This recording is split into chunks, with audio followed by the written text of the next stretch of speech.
Bonjour! Aujourd'hui, je vais te montrer comment fabriquer un bateau qui va s'autopropulser dans l'eau. Savais-tu que Joseph Armand Bombardier, l'inventeur du skidoo, a fabriqué un bateau jouet à l'âge de 14 ans? Il avançait grâce à un mécanisme d'horloge. C'est plutôt ingénieux, non? On va commencer par quelques notions techniques. Sais-tu pourquoi certains objets flottent alors que d'autres calment? Est-ce que c'est à cause de leur poids, de leur forme? En fait, c'est un mélange des deux. Il faut comprendre que pour qu'un objet flotte, ça dépend de l'espace qu'il occupe et de son poids. Qu'est-ce qui fait qu'une ancre à bateau en acier va caler et qu'un cargo en acier va flotter? C'est parce que son poids est réparti sur une plus grande surface que celle de l'encre, ce qui lui permet de flotter. Donc, si la quantité d'acier contenue dans l'encre était répartie sur une plus grande surface, elle flotterait. Assez calculé, c'est l'heure de passer à l'action. Pour fabriquer ton bateau, tu auras besoin des outils et des matériaux suivants. Outils.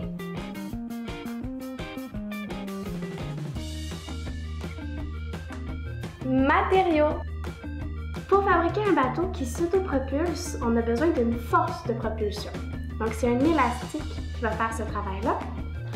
Ensuite, on a besoin d'une hélice. Donc, on va utiliser ici des bâtons de popsicle ou des bâtons de bois.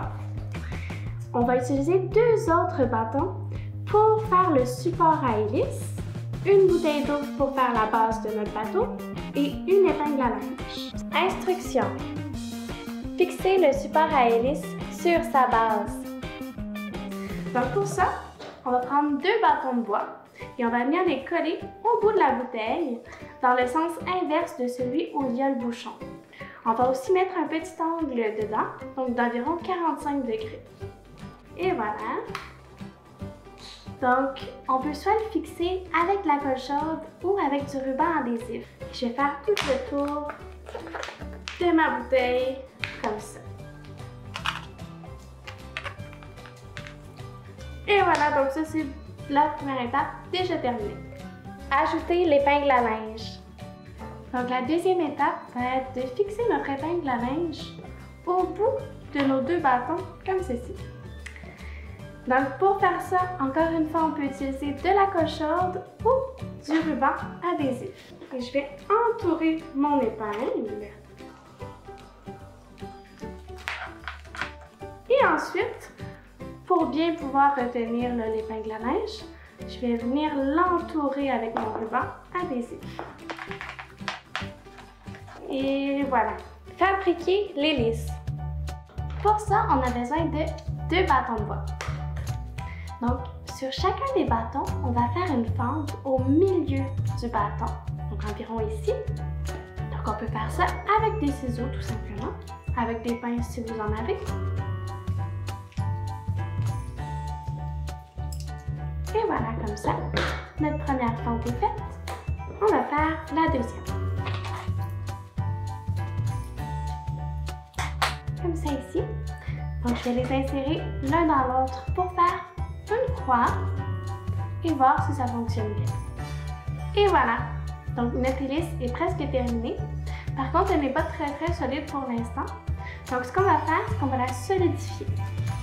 Et voilà. Donc, notre hélice est presque terminée déjà. Il manque seulement à la raccourcir un petit peu. Donc, je vais pouvoir couper chacune des extrémités de mon hélice pour les raccourcir un petit peu. Donc, encore une fois, avec des ciseaux.